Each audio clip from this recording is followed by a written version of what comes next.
Okay, so the Truth Panther recently said this. It says, should South Africa stop providing HIV and TB treatment to illegal foreigners following withdrawal of PEPFAR funding?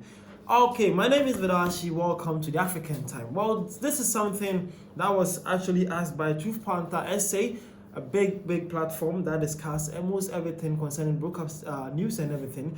They are asking South African people to discuss this, that should the South African government stop providing free HIV and TB treatment to illegal foreigners or migrants following the withdrawal of PEPFAR. One will ask, what is that? Well, the PEPFAR stands for U.S. President's Emergency Plan for AIDS Relief. U.S. Presidency Emergency Plan for AIDS Relief. Well, now we have all noticed how Donald Trump has actually withdrawn United States from any AIDS or any funding to any African country or any country around the globe. Okay, and they have also removed themselves from the World Health Organization too. So that is it. So the Truth Panther was asking SANS to actually decide or let them know, how do you guys feel? Should the country continue to doing that for illegal or foreigners or immigrations? Well, as they shared this, they also made a poll. The poll was, should South Africa stop providing HIV and TB treatment to illegal foreigners following withdrawal of PEPFAR or PEPFAR funders? So the poll actually had 5,431 votes, and then yes, long overdue was 84%, and no was 16%. So 16% of people out of the 55,000 people actually said no, they should continue with that, and then 84% of South Africans were saying yes, long overdue, they should actually cancel that. But this actually brought in some crazy debates between South Africans. Well, this one actually came and says, we can't let people die, honestly, on our watch.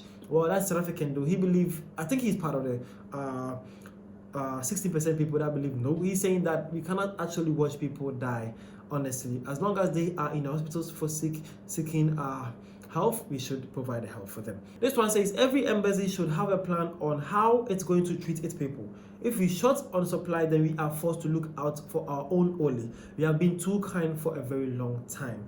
Well, that is it. This one believes that why should we do this for all African people? We believe that South Africa have been too kind for people, and it's about time they start looking or taking care of their own. This one says he says what if that all the illegal foreigners getting the treatment from South Africa are also counted and dries up the number of people with HIV in South Africa? Maybe the number of South Africans with HIV is not that high.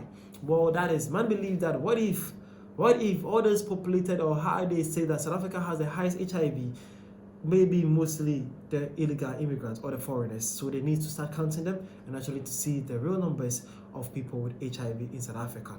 Okay, so these were some takes from some fellow South Africans. You can also share your point and view at the comment section. I'll be so glad to have a quick discussion with you concerning this matter. Well, this one says it should never have happened in the first place. No free medical and no free service for illegals and temporals. Get them all out. Well, that's South African and what she thinks. This one says, no, we all have a right to life. However, the border must be protected. Foreigners must be deported too. But this one is saying that as long as the person is in South Africa and is sick for health, he or she needs to be treated. But the border needs to work, and then deportation also needs to work. Alright, so the News Panther again also says South Africa is facing a critical health crisis with nearly 8 billion people living with the HIV. The recent suspension of US funding through the PEPFAR has put immense pressure on the country's ability to sustain its HIV response. The question arises, should South Africa continue providing treatments such as HIV and TB care to illegal foreigners, given the strain on the healthcare system? Now it says the withdrawal of the PEPFAR funding has significantly disrupted HIV care in South Africa. The program previously funded crucial services including active case funding, tracing lost patients, supporting vulnerable populations, and maintaining health system infrastructure. Okay, so that is how it is. It's actually a serious thing here. South Africa losing that funding from the USA is a big blow to them. And as is believed, most of these people or these foreigners are actually feeding freely on this, and now these benefits is actually in a shorted form. So South Africans believe that it's about time the limited of it should be only for South Africans. Some also believe that no, as long as the person is sick and his or him have found himself at the hospital, they need to be taken care of. What is your take at the comment section? Let me know what you think about these things. And if I was to draw a poll here, what would be your response? Would it be a yes or long overdue? At the comment section, let me know what you think. The name is Dashi. This was African Time. Thank you for your time.